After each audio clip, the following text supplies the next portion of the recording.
Il percorso di transizione energetica della Regione Autonoma Friuli-Venezia Giulia è contenuto all'interno del PER, Piano Energetico Regionale, approvato nel dicembre 2015.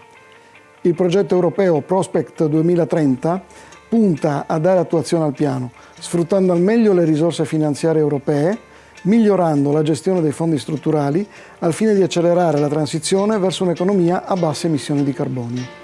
I fondi europei sono uno dei principali strumenti per lo sviluppo del territorio regionale.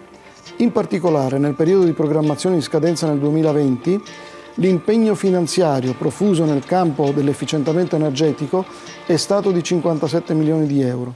Il progetto europeo Prospect 2030, utilizzando i dati della passata programmazione, permetterà di intervenire nel periodo 21-27, puntando ad un uso ancora più efficiente e razionale dei fondi a disposizione.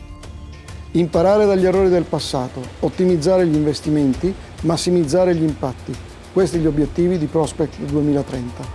Nell'ambito di Prospect 2030, l'Agenzia per l'Energia del Friuli Venezia Giulia lavorerà in stretta collaborazione con la Regione Autonoma Friuli Venezia Giulia per migliorare l'impiego dei fondi comunitari destinati a promuovere un uso sostenibile dell'energia. L'Agenzia sfrutterà le attività del progetto per coinvolgere e informare le istituzioni locali, le imprese, i cittadini sulle priorità da adottare in tema di programmazione energetica regionale. Una maggiore consapevolezza sulle possibilità messe a disposizione dall'Unione Europea sarà di supporto ai soggetti territoriali nel processo di aggiornamento della nostra pianificazione energetica.